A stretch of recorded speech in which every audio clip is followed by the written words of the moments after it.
ఇప్పుడే జీ5 app download చేయండి. చూడండి మీ ఫేవరెట్ టీవీ షోస్ ఎప్పుడైనా ఎక్కడైనా. పల్లవి అక్క రూపంలో ఉన్న నన్ను చూస్తే అందరూ ప్రశ్నల మీద ప్రశ్నలు మొదలు పెడతారు. నేను పల్లవి అక్కని కాదు, ఆ రూపంలో ఉన్న రాధికి నన్ను చెప్పాలి. అప్పుడు ఆయన కోపం ఎంత దూరం వెళుతుందో, ఎలాంటి పరిణామాలకు దారితీస్తుందో, పల్లవి అక్క చావు వెనుక ఉన్న ఆధారాలు సాధించే వరకు నేను ఈ ఇంట్లో అడుగు పెట్టడం అంత మంచిది కాదు. మరిక్కడి నుంచి నేనెలా బయటపడాలి? పిల్లలకి తోడుగా పెద్దమ్మగారు ఉన్నారు కాబట్టి నేను లేకపోయినా పర్వాలేదు. నేను ఇక్కడి నుంచి ఎంత త్వరగా వెళ్ళిపోతే అంత మంచిది.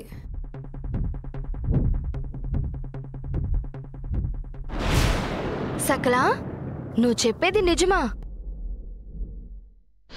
అవును. ఈ ఇంటితో ఆ పిల్ల రాక్షసికి ఇదే చివరి రోజు.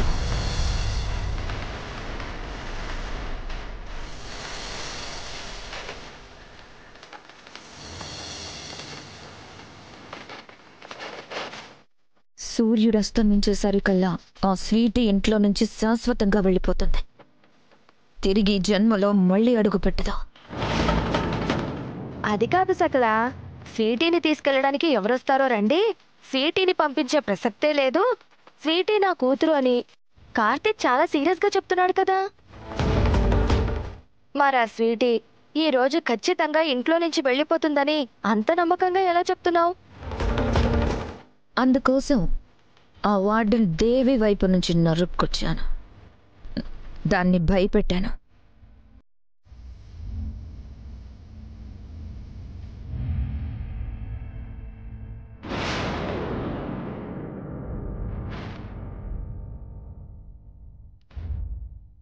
స్వీటీని ఇక్కడి నుంచి హాస్టల్కి తీసుకెళ్ళకపోతే అది ఆ వార్డెన్ మెడకే చుట్టుకుంటుంది.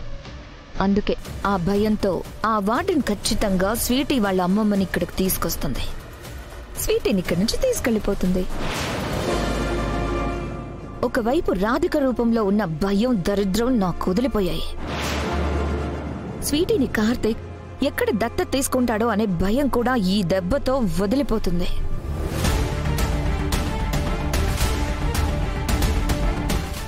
స్వీటీని ఆయనకి దత్తత తీసుకుంటాను అంటే సకలకు వచ్చిన ప్రాబ్లం ఏంటి? స్వీటీని దత్తత తీసుకోకుండా చేయడానికి ఎందుకంత బలంగా ప్రయత్నిస్తోంది?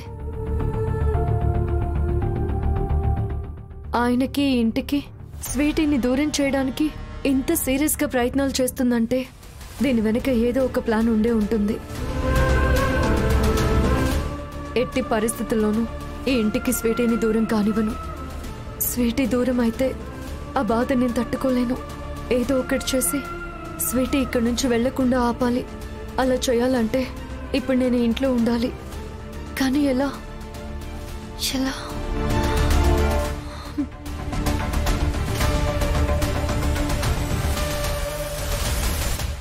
జీ5 యాప్ డౌన్లోడ్ చేసి అన్ని ఎపిసోడ్స్ పూర్తి ఉచితంగా చూడండి.